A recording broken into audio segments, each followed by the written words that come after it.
আসসালামু আলাইকুম রহমতুল্লাহি ওবারাকাতুহু বিসমিল্লাহির রহমানির রহিম। সুপ্রিয় দর্শক মণ্ডলী, আজকের ভিডিওতে আলোচনা করা হবে নবী মুহাম্মদ মুস্তাফা সাল্লাল্লাহু আলাইহি ওয়াসাল্লামের উপরে দুরূদ কিভাবে পাঠ করবেন। কোন দুরূদ রাসূল সাল্লাল্লাহু আলাইহি সাল্লামের উপর যদি পাঠ করেন রমজান মুবারক পর্যন্ত পৌঁছে যাবে। সুপ্রিয় দর্শক, আজকের ভিডিওটি অত্যন্ত গুরুত্বপূর্ণ। এই দোয়াটি সকল ব্যক্তিকে জানাটা অপরিহার্য। সুপ্রিয় দর্শক, আপনারা এই ভিডিওটি প্রথম থেকে শেষ পর্যন্ত দেখতে থাকুন।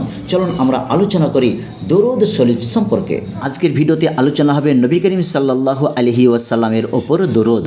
যে আমরা অনেকেই জানি যে রাসূল সাল্লাল্লাহু আলাইহি সাল্লামের ওপর যে দরুদ পাঠ করব, কিভাবে পাঠ করব বা কোন দরুদ বা কোন দোয়াটি পাঠ করব বা পড়ব সেটি কিন্তু আমরা জানি না। আমরা ইসলাম ধর্ম থেকে বা ইসলামী শরিয়া থেকে অনেকটা পেছনে চলে যাচ্ছি। সুপ্রিয় দর্শক, যে রাসূল সাল্লাল্লাহু আলাইহি ওয়াসাল্লামকে স্মরণে আমাদেরকে প্রত্যেক দিন রাখতে হবে।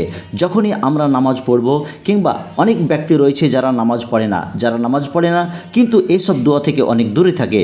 যারা নামাজ বিশেষ করে পাঠ করে বা পড়ে বা কায়েম করে, তারা কিন্তু এইসব দোয়াগুলি প্রত্যেক দিন একবার করে তাদেরকে পাঠ করতেই হয়। তো চলুন আমরা আলোচনা করি দুরূদ শরীফ সম্পর্কে। আল্লাহুম্মা সাল্লি আলা মুহাম্মাদি ওয়া আলা আলি মুহাম্মাদিন কামা সাল্লাইতা আলা ইব্রাহিমা ওয়া আলা আলি ইব্রাহিমা ইন্নাকা হামিদুম মাজিদ। আল্লাহুম্মা বারিক আলা মুহাম্মাদি ওয়া আলা আলি মুহাম্মাদিন কামা বারাকতা আলা ইব্রাহিমা ওয়া আলা আলি ইব্রাহিমা ইন্নাকা হামিদুম মাজিদ।